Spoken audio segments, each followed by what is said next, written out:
Hello and welcome, friends and family of Bob.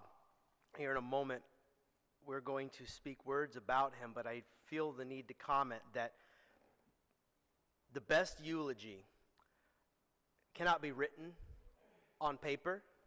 The best eulogy, descriptions, stories, words, pictures, memories about our lives are carried by the people we loved in life and are etched in our environment. And so I am looking at Bob's eulogy right now. From the people who loved him well to all of the cords and cables up in the sound booth that I have on some afternoons spent hours trying to figure out. Bob's imprint on us, impact on us, even me who came around later in the last 4 or 5 years,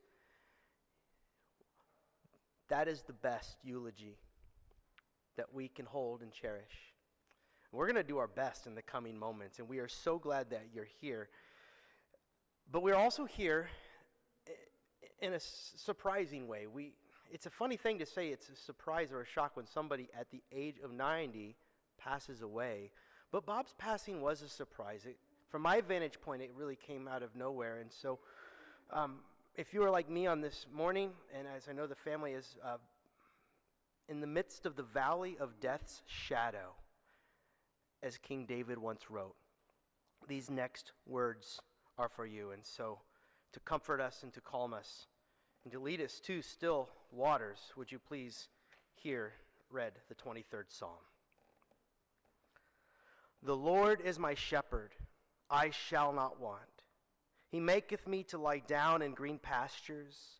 He leadeth me beside the still waters. He restoreth my soul. He leadeth me in the paths of righteousness for his name's sake. Yea, though I walk through the valley of the shadow of death, I will fear no evil. For thou art with me. Thy rod and thy staff comfort me. Thou preparest a table before me in the presence of mine enemies. Thou anointest my head with oil. My cup runneth over. Surely goodness and mercy shall follow me all the days of my life, and I will dwell in the house of the Lord forever. Let us pray. Almighty God, your servant who wrote those words had been exactly where we now find ourselves, in the valley of death's shadow. He buried spouses and children and friends, and he knew what it was like to have his heart broken. And yet he penned these words, this poem, about a desire to be led to still waters and green pastures on the other side of death's shadow. And while we here this morning are right smack in the middle of death's shadow, we pray that your Spirit find us here in this space, hold us and set us on the path to restoration, to healing, to the bittersweet place where we remember this one we loved so much in life, Bob, where we remember him gladly and while missing him. Minister to us in our time of need. We pray these things in Jesus' name. Amen. The family has selected a congregational hymn, one that Bob enjoyed, and if you will turn to the hymnals in your pews, the red books, and turn to page 561, we will be singing verses 1 and 4 of the great song, It Is Well With My Soul.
Yes, please be seated.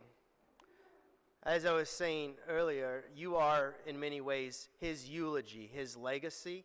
His stories, his memories are contained in your minds and in your hearts.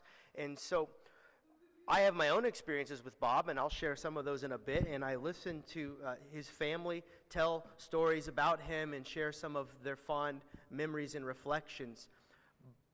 But we would think it fitting to set aside a time for those of you here who may feel as though you have some words to share, to put up your hand and we will bring the microphone to you. Or if you'd like to come up to the pulpit, you can do that as well. And first I see Scott has something you would like to share, so would you please come up forward?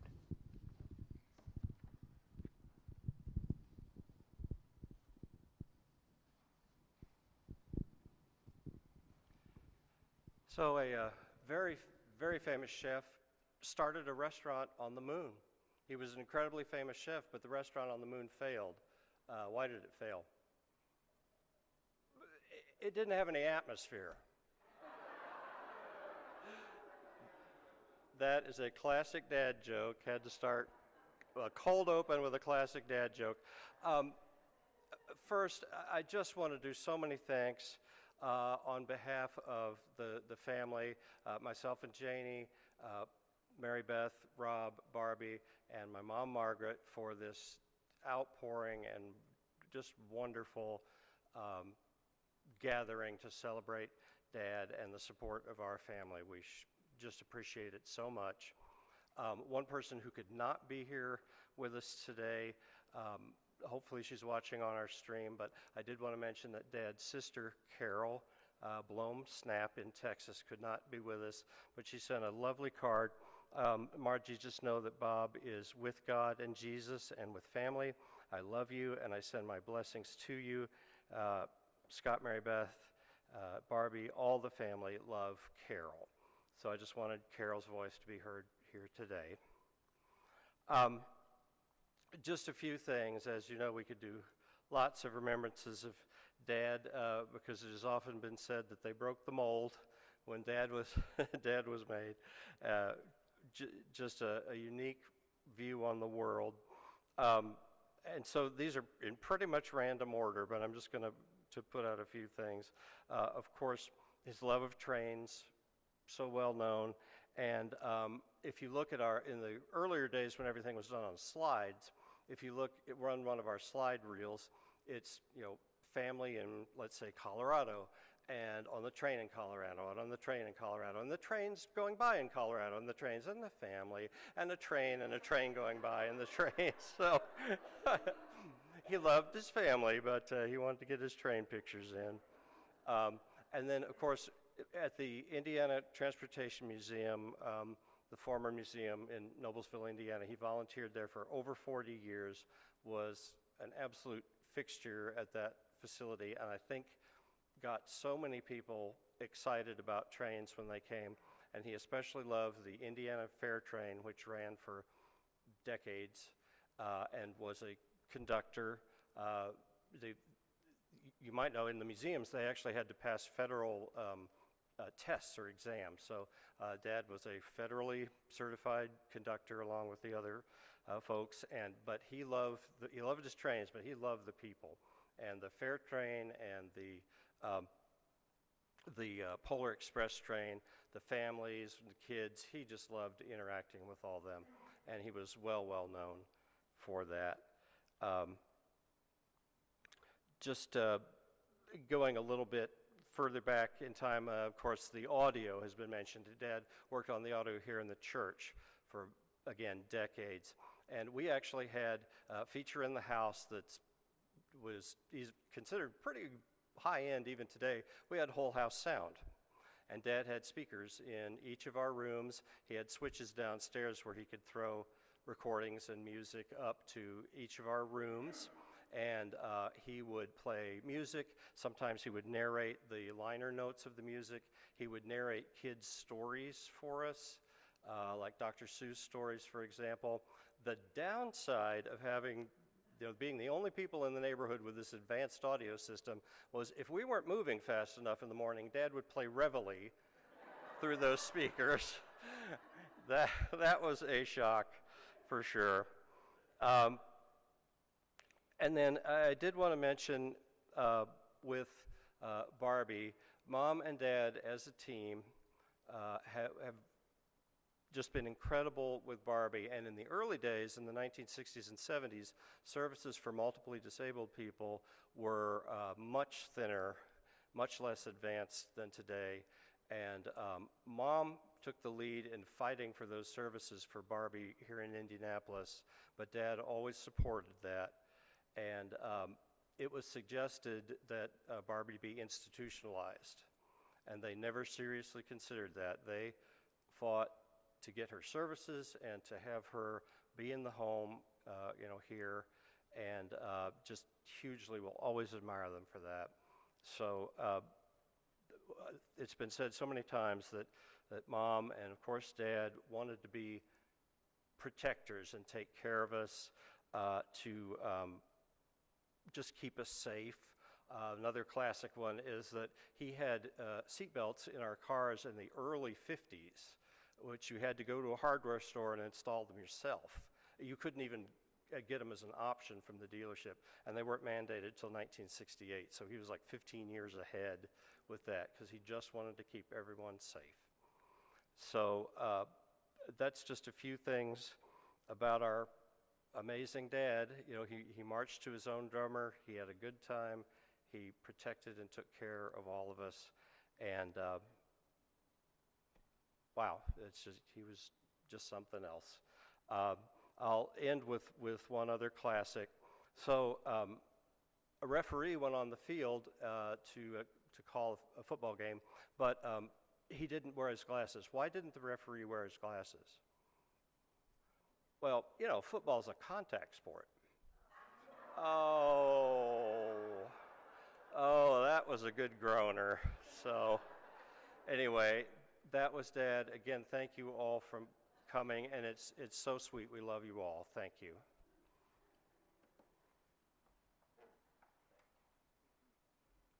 Are there any others with words to share? I see some hands.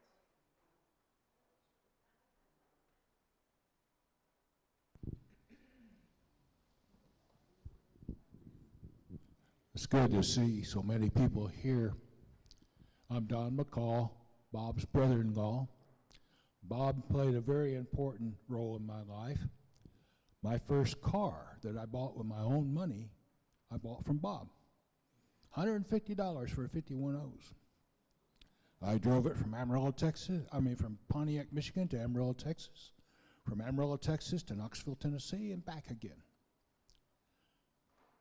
Bob and I had a common interest. We both loved trains. Don't ask me why we love trains so much. I don't know if it's a clickety-clack, the marvel of getting one car to another place, or just the comfort of riding that train. But I helped out a lot on Fair Train, which I thoroughly enjoyed. One year when Bob was conductor and we were running the train in the afternoon to at night, we were on the last run. And we dropped our passengers off for those that wanted to go to the fair at that time, and picked up those that needed to go back to get their cars. We got back to the station, unloaded the train. There were 2 African-American women on the train. They weren't getting off. We said, well, why aren't you getting off? Well, we need to go back to Indianapolis. Well, the train's not going back to Indianapolis. Bob, what do we do? We got a problem here, Bob. Well, Bob fixes all problems. We had picked up another person, Ralph, who also volunteered on the train. So there was 3 of us in this tiny little car. So we stuffed the 2 ladies in the back seat along with Ralph, and back to Indianapolis we came. It was wonderful experiences with Bob.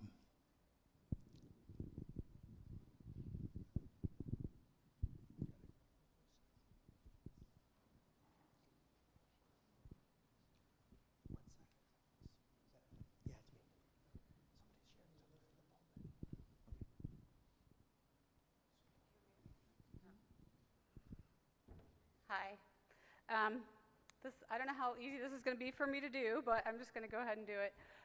So I'm Mary Beth, and I am his youngest daughter. And I'm just going to share a few highlights and just kind of a little bit about his life.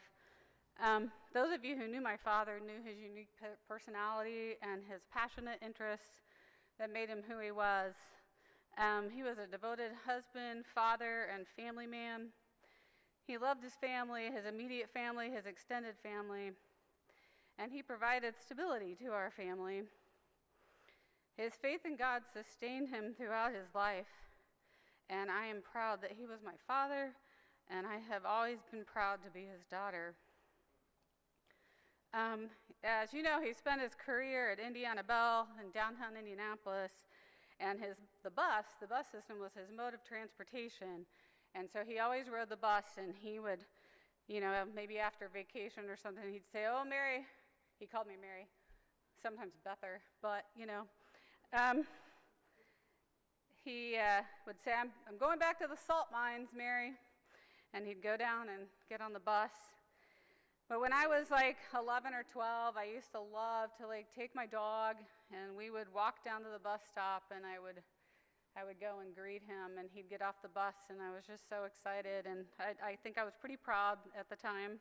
And we'd walk back, and he'd forget that I was about 11 or 12, and he was walking really fast, but we would walk home, and that's just a memory that popped into my head.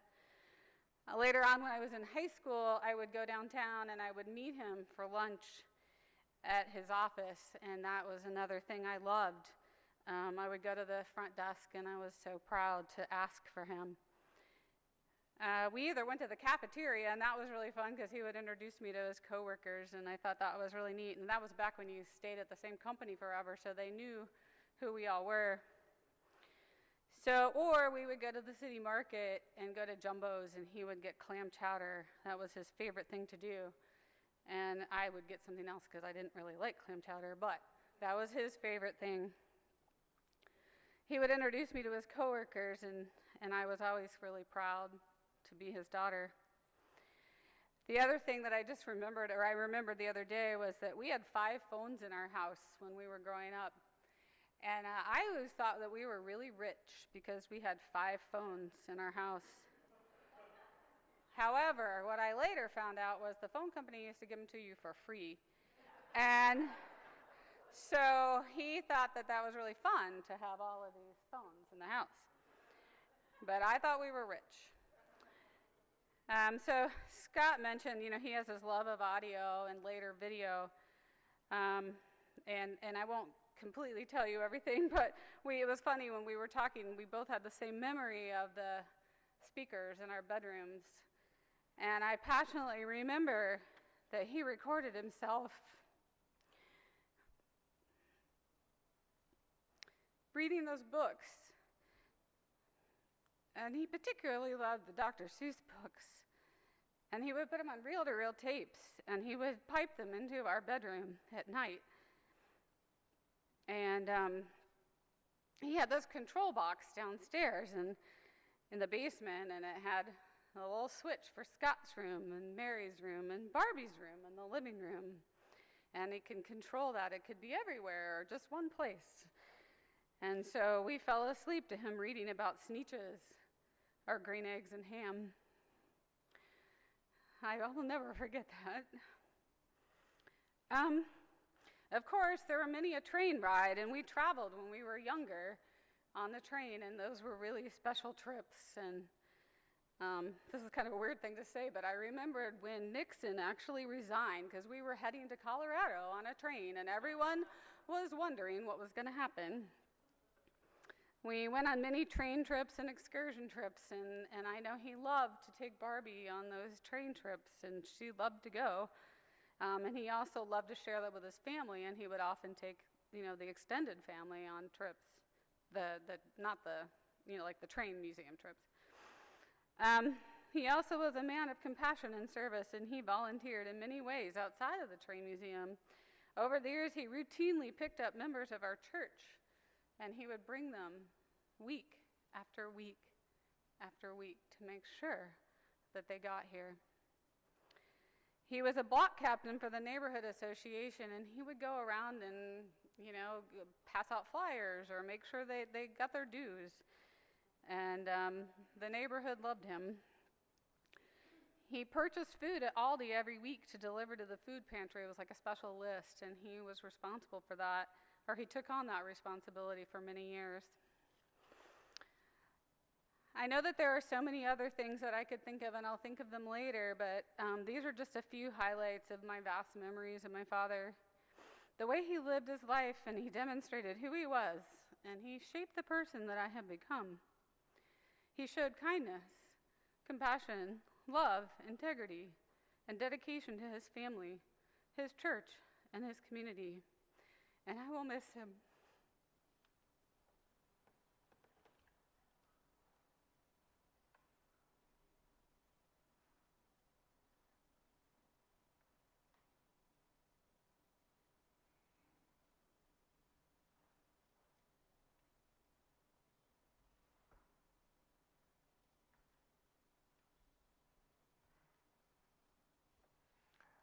Good afternoon. I'm Bruce, and I'm Bob's younger brother, little brother. Bob was a special person. He was a rule follower and had great love and respect for both close and extended family. He liked baseball. In his school days, we would get in the backyard and we'd play catch, and we'd bunt the ball and had a great time. Later, he developed a friendship with Bob Friend, if you're aware of Bob Friend. Bob Friend was an all-state pitcher in high school, in West Lafayette High School, and Bob followed his career closely in both Purdue and the major leagues. He was principally a pitcher for the Pirates. He also pitched for the Yankees and for the Mets. Back to Bob. After high school, he was accepted at Purdue University, where he majored in electrical engineering. He became a Purdue radio announcer with that great voice that he had. He later, of course, took that job at Indiana Bell Telephone and had a very long career, as you know. While at Purdue, Bob became a biker. Not the kind of biker with a bandana around his head, or long hair, not a mustache, and a sizable beard, not a shirt, a t-shirt with a pack of cigarettes rolled in his hand. That was not Bob. Bob was the proud owner of a Schwinn motorized whizzer bike, which he used to putt around the Purdue campus between 2 and 5 miles an hour. I'm sorry that this is small, but this is the whizzer bike. This is about 1950, maybe a little earlier that they came out, but this one was 1950 age. Now I'm sure that it was either the whizzer or the Indianapolis Speedway that influenced his later habit of breakneck speed driving the highways of Indiana.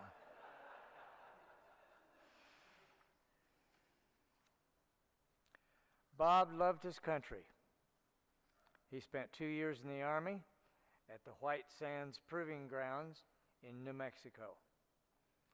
We didn't really know what he did or what his position was or his duties were, because at that time, of course, it was the Korean War and the time of the significant Soviet threat.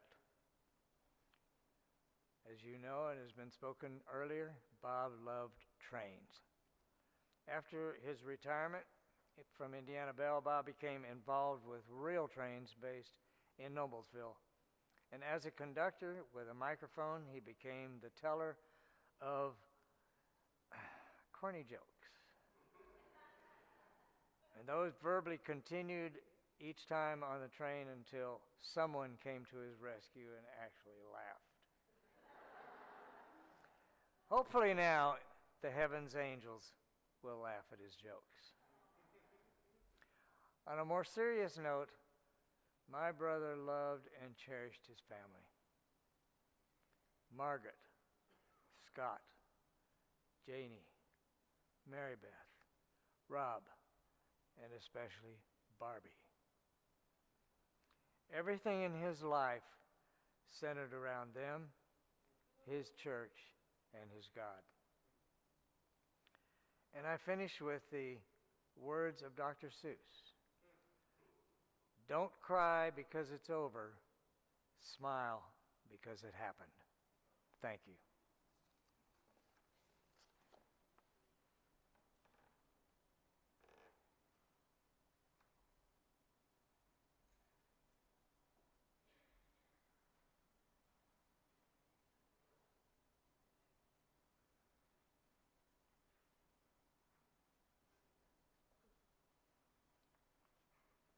I'm Mary Blome versus wife, and this is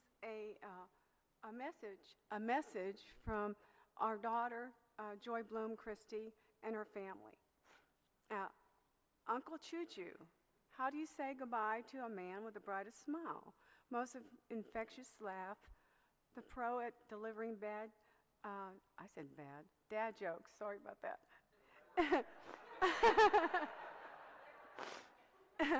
Sorry about that. And the carrier of the biggest heart imaginable. Honestly, it's impossible. Uncle Bob, okay, for us, it will always be Uncle Choo Choo. But Uncle Choo Choo's kind, loving, and nurturing spirit will carry on within each of us. For you, it may be different memories, but for our family, it will be his family, trains, friends, the trips to Royal China for chop suey, trains, his hugs and pats on the back, the laughter, trains, teaching me to drive way too fast. Oh, I didn't mention trains. I did mention trains. I know I'm joking around, but seriously, his love of trains is a staple in my house. He introduced my older son to trains at an early age, and the oldest started collecting them and then sharing them with his little brother. Then the family trips to see Thomas the Tank Engine, followed by family trips to travel the Texas State Railroad. See where she's going with this. All memories we treasure and would never have it weren't it for this love of trains handed down from Uncle Choo Choo. Thank you, Uncle Bob, for leaving this small part of you that we will always treasure. And this is a train from the boys' era collection that they wish to share with the family, wanting you to know that the kindness, love, and fun-loving nature of Uncle Bob will live on for many years to come by the passing of our train collection through future generations. Love, Joy, B.J. Jackson, and Verse Christie. Thank you.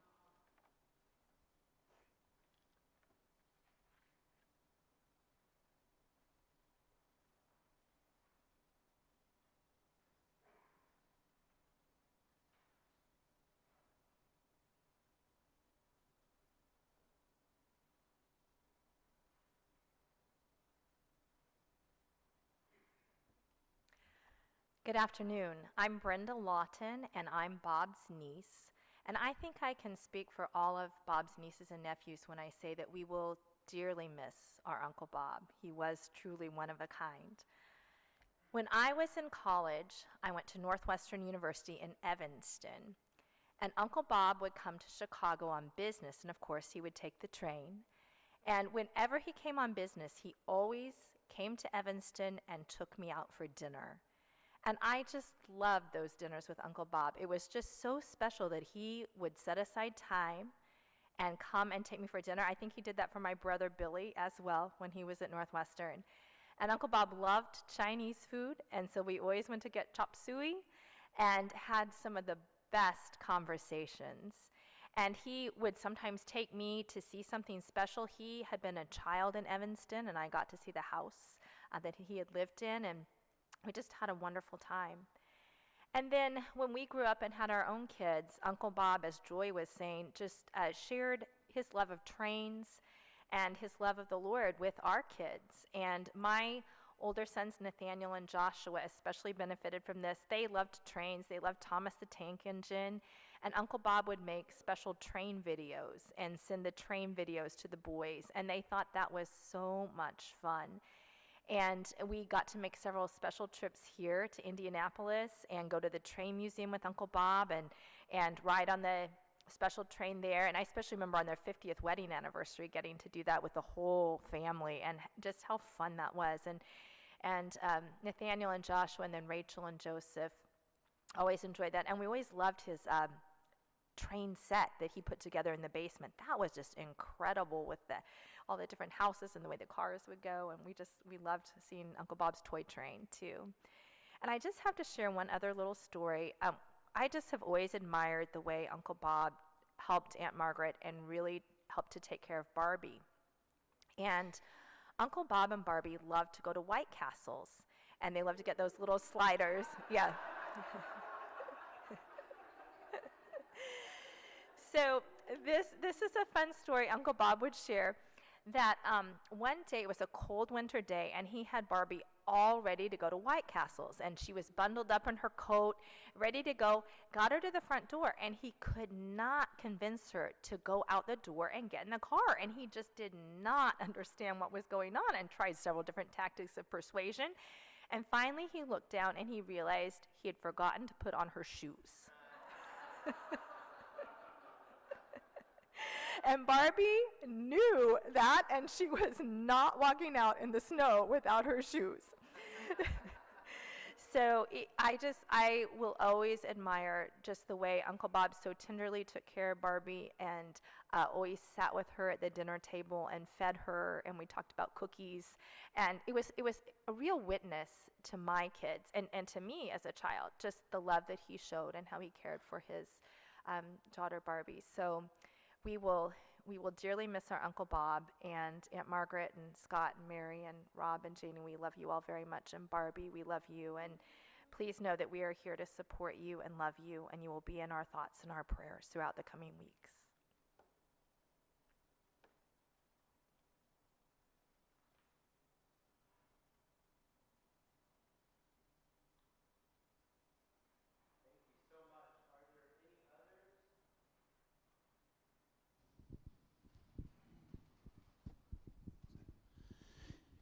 Yeah, my name is Brandon Mark. Most of you know me as Bo. I used to attend here at Northwood Christian Church, and just hearing Mary Beth and Scott and everybody speak, and Margaret, we know you're going to have hard times, but God's with you. He loves you, and Bob's in a better place. But you guys had a great dad. 1 John chapter 5 verses 11 through 13 tells us about how God has given us eternal life within his Son. And when I think about that, we know Bob knows where he's at, because 1 John, it tells you you can be certain where you're going. You can be certain if you look at that chapter and know where you're going. All you have to do is accept Jesus as your Lord and Savior by faith. But Bob has always used to take myself, and was sure that Francis and I got to Sunday school on Sunday mornings. Francis was another guy that came here and recently passed away.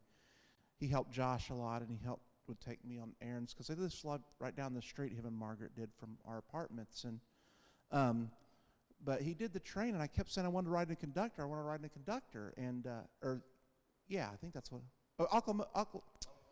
Locomotive. Boy, I can't talk today. I'm getting old myself. But anyway.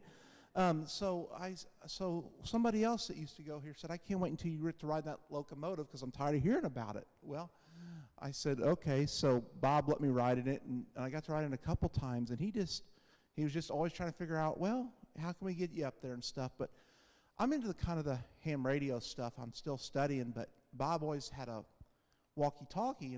My brother was a police officer and stuff, and I was into that stuff. And Bob was just a great guy. Yeah, his jokes were great. I mean, he'll be sorely missed. We love him. He was just so, faithful to his church and his congregation, the cameras, and anytime somebody needed help, he was just there. And the sudden deaths are the one that's really hard to dissolve the most. But the Lord never did say bad things wouldn't happen. Bad things do happen. It's just the way we handle it. but God's with us each and every step of the way. And Bob, we'll see you again in heaven, and we love you. And, my name's Josh. Bo and I go way back to our time at the School for the Blind.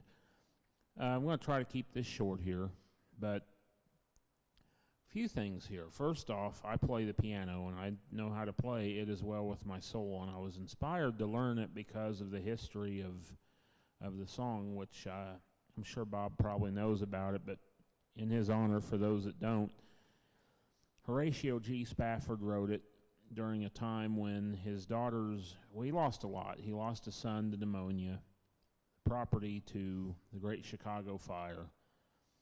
And then when he was staying behind to sort everything out, he had to send his daughter and wife ahead to Great Britain, where they had business to take care of, and the ship wrecked. So he had the captain of the ship that he rode on show him the approximate spot where his 4 daughters drowned in the ocean. And it was while he was on deck that he wrote the words to that song. So it's a song written in great tragedy, as so many of the hymns are. And,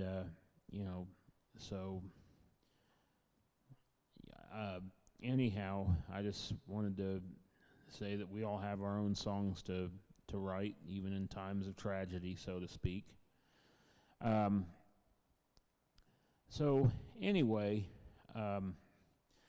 Scott told a story that reminded me of what might have happened at, I went to Camp Timberidge when I was younger, and one time they had a nap time when we were there, and when they woke us up one day, they said, and to those of you who are still sleeping, and then somebody blasted a whistle right in the microphone, and then they said, wake up. And that story reminded me of Camp Timberidge, about how Bob would play the reveille.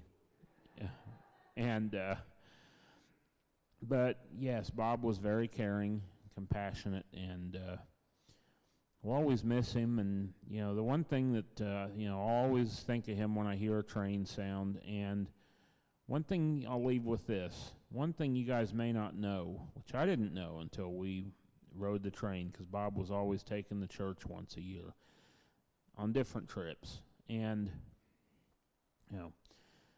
I was sitting across from him, and he had his walkie-talkie, and I heard him say, eyeball?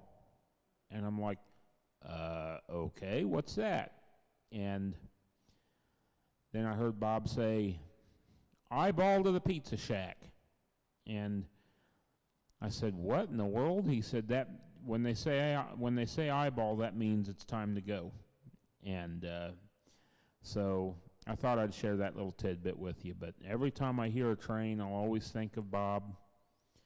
And I'm so thankful for him and Margaret and what they've done for us. And before I go, I think it's only fitting that we, being blind ourselves, that, Bo and myself, I think it's only fitting that we give Bob and Margaret a round of applause for all of the advocacy they've done to try to get services for people with disabilities. That's just absolutely wonderful, and that should be admired.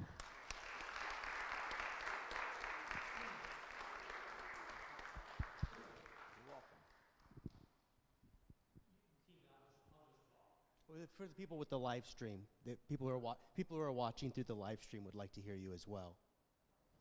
People watching online would like to hear you. My name is John Burns, and my wife Linda and I lived for 50 years across the street from Bob and Margaret, and we really appreciated them as good neighbors. They always were friendly and nice, and Bob was an electronics genius. He came over and helped us transfer our 8mm family movies over onto VCR tapes, and then after that, transfer them from the tapes to CDs and DVDs. And we always appreciate the help he gave us, and they were good neighbors for 50 years, and we enjoyed living across the street from them.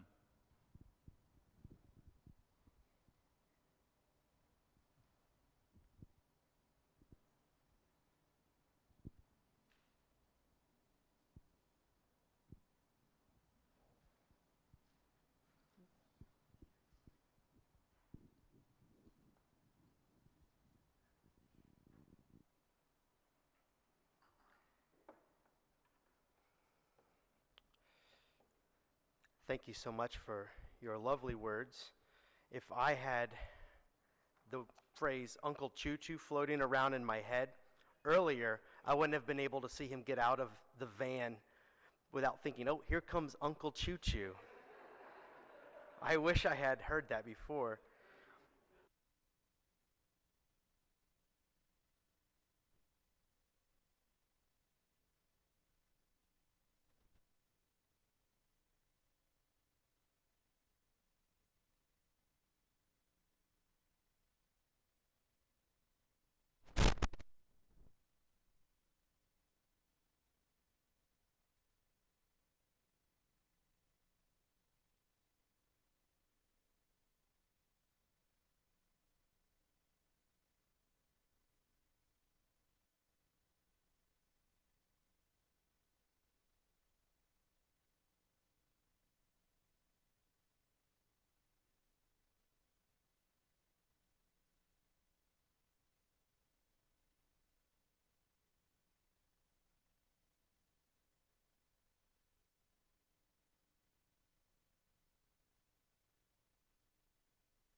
Receiving them as recently. Apologies. I haven't been receiving his emails as recently, but the first thing that came to mind when I heard that he had died was no more emails. And this made me sad. And it may seem unimportant, but if you are a part of that extended email list, you will know what I'm talking about. Dennis the Menace jokes, interesting pictures that Bob either took himself, and then later, if he didn't respond to it, he would say, did you see my email?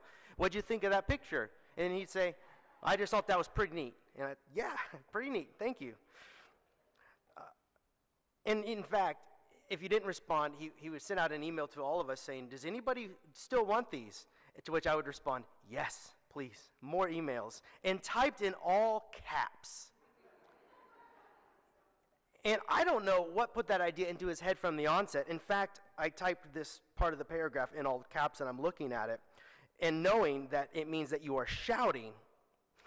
If you type like that, Bob didn't know that. He was not shouting at us. In fact, as I was typing it out, I realized that it was annoying to hold down the shift key to make sure that I had capital letters, which means he just put on the caps lock the whole time and went with it. I don't know anybody else like that. It's a detail, but somehow it means to me that he was one of a kind. And when I asked his family to talk about Bob, husband, dad, one of the first things that came to mind was, of course, as has been mentioned many times, his passionate love for all things electronics. And not just any electronics these days, old electronics. Electronics that came of age decades ago during Bob's professional life. And he just decided he'll stay right there and just patch up his equipment and keep it running and humming as best as he was able. And when I first came here to Northwood, one of the things I discovered was in the balcony up there, where there are many objects up there labeled with a little piece of paper in Bob's careful handwriting right this moment. And I found all of these cables and plugs and these gadgets, and many of which I had no idea what the purpose was, and the cables were taped up, and many of the plugs and their adapters appeared to be homemade, which I found out later they were. And Bob, being a do-it-yourself kind of guy, he basically built that sound system that we had over the course of decades. And he tweaked it, and he repaired it, and he built upon it. And then we bought a fancy new one. And he had a lot of questions about it, and I think he was a bit overwhelmed by it, in fact, and I was a little sad about that. But I told him, it's time for you to sit in the pew and enjoy yourself. He was, every Sunday, had concerned himself with all of the details, and he said, fine. It was difficult to get him to agree to those terms. In fact, he would sit up there for many weeks just watching others operate the new system. But here's what you should know about this moment in time in the sanctuary. You hear the sound coming through those speakers. That is because of Bob, because a month ago, lightning struck the church, and our fancy new sound system was dealt a blow. And some of it is out being repaired right now. And so what I had to do was go up in those drawers where I had put away Bob's folded cables, and I found an old soundboard somewhere in the building, down in the basement, in fact, and I had to patch it in to get the sound going. In fact, the cord that leads from that soundboard to the computer to send out the live stream is one of Bob's specials. And I couldn't have done it without him. Truth. As I told Margaret and her children about this, she smiled, and then her son Scott called my attention to something you mentioned in more detail this morning about your whole house was wired in this way.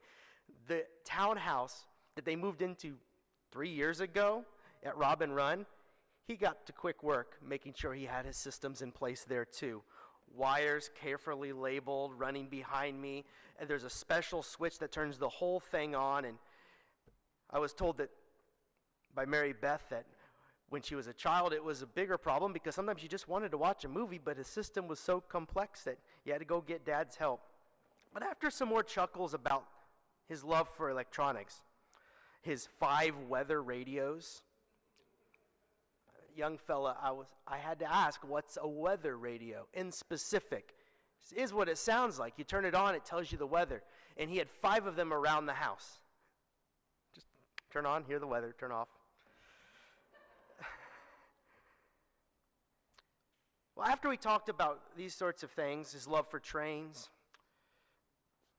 in fact, you were on those rides. It's nice to have met you, but we may have met before because I didn't know when I was 16 riding that train down from Fishers where my wife lived that Bob was the conductor. I didn't know Bob yet, but he was a blessing to me even then. But as we were planning the service, we got into the heart of what made him most important to us. And a common theme was his care and concern for others without being asked. I'm planning another funeral as we speak, and the woman I was planning it with for her mother told me that she had been married in this church. And Bob ran the sound, and she said, I heard he died, and I haven't been there in some time, but I remember Bob. And what you need to know is on the day of my wedding, we didn't have a wedding photographer, which made me sad because we couldn't document it. After the ceremony, he approached her with a recording saying, I made this for you, unasked, unprompted, of her wedding. And she said, I'm going to quote her here, a good Christian man, I thought the world of him and his wife. Just a phone conversation with a lady that I had never spoken to until last week who knew Bob. Well, we got through all of those lovely and fun stories. And we talked about the way he loved those around him. Married for more than 60 years. Devoted father, good friend, loyal church member, and in each sphere of life, a blessing. And one of the ways his love manifested, and this was a common theme as well, was by the efforts that he went to ensure that he kept everyone he loved and everything he was responsible for safe. That everyone and everything he embraced in terms of his love and devotion and care for, and there is no better way to put it, that these things would be kept safe. These people would be kept safe. The sound equipment kept safe, hidden in a series of locks and keys that was so complex that I had to ask him, please find a key in a drawer, unlock another drawer, another key, unlock another drawer, another key. This was how he had it all. Keeping things safe, which is funny and can be slightly annoying if you're the pastor on a Sunday morning, figuring out how to turn the stuff on. But for his family, it means far more. You mentioned seatbelts installed before it was necessary. Perhaps there was no greater benefactor to Bob's commitment to keep his loved ones safe than Barbie, and this has been mentioned too. I have observed it. I caught up quick in my short time here about Bob's love for Barbie, or Daddy's girl. All the other siblings agreed, and no hyperbole here. Bob took care of her concerns as a personal responsibility. And it was mentioned in the 60s, this was rarer for fathers to take this much care. He even wanted to make sure he was the one most often who fed her because he did not want her to choke. He took his responsibilities and care for those he loved absolutely seriously. Dedicated and loving husband, father, friend. It's as if a light has burnt out in our lives. Maybe that's the best way to describe my experience of hearing that he died just less than a week ago. A light that had been on in the room that I didn't know was shining on my life went out. I mean, I knew it, but we don't spend enough time thinking about the lights around us, the people who embody the light around us. And his light shone on me by way of emails and jokes. Scott, you have better comedic chops in your execution of those jokes. But that was light on us. And I'm very grateful. A light has gone out at Northwood. So where does this leave us? Wonderful words often read in moments like these. John 14 verses 1 through 3 reads, Jesus said shortly before his own death, "Let not your heart be troubled. You believe in God, believe also in me. In my Father's house are many mansions. If it were not so, I would have told you. I go to prepare a place for you. And if I go and prepare a place for you, I will come again and receive you to myself, that where I am, there you may be also." That verse, especially the word mansion, is often misunderstood because for us today, a mansion is a big palatial home, probably in a gated community with its own gate, and that vision for our future feels to me bleak and cold. You wave at mom, who you have not seen in decades, from across a fence, across the field, hello over there in your solitary mansion. Actually, this word mansion comes from an Old English word which basically means room, which makes more sense when you consider it in its context. In our God's house, there are many rooms. You have a place there, which implies a common space where Dad leaves his room to commune with us again there. Each of us having our own space in that place that we struggle to describe, called where God is. Which means that Bob has a place, and we will find our place when we get there too. Which is why the words that Jesus once said, "Peace I leave to you, my peace I give to you. I do not give it to you as the world gives. Do not let your hearts be troubled, and do not let them be afraid." He was talking of his own end, which means that for us, as sorrowful as we are and as sad as we are, we have hope for ourselves and for Bob. And Bob was a joyful person, and because he had experienced pockets of the peace described in this verse himself, I can imagine him echoing the words to us this morning, this afternoon. Do not let your hearts be troubled. Don't be afraid. All is well with me and will be well with you.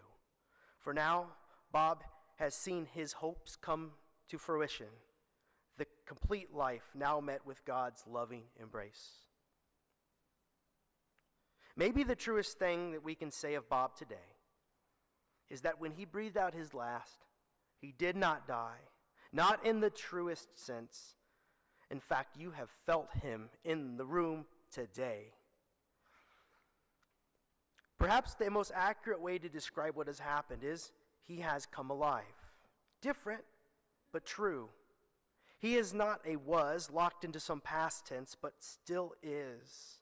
And there is evidence for this claim in the room right now. As I've said, can't you feel his presence? He's even in the wires, in the sound system, and in our hearts.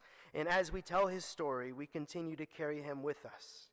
He lives on in the ways he has impacted us, changing us each for the better. He lives on in the lives of his friends and loved ones, his children, and Margaret, and he lives in the presence of a loving God.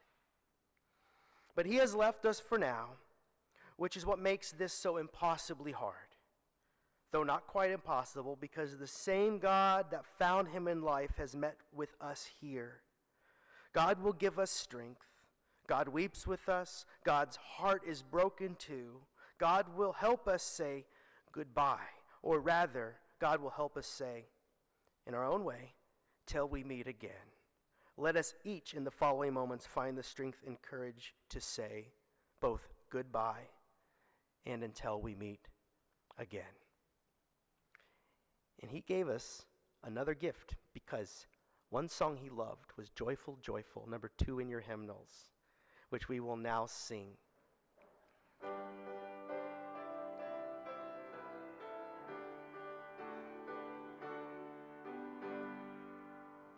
Joyful, joyful, we adore thee, God of glory, Lord of love. Hearts unfold like flowers before thee, opening to the sun above. Melt the clouds of sin and sadness, drive the fear of doubt away. Giver of eternal gladness.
That song was written to capture joy in a bottle.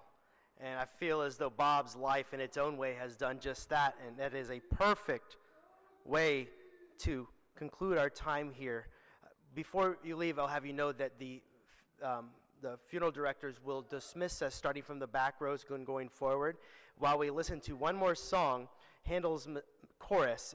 I found a recording. I could not find one of the recordings that Bob had mailed to me that he had made himself when the Mormon Tabernacle Choir once did it. But we have this. This is for you, Bob. Go with God and continue to tell the stories and continue to share the joys that Bob's life brought.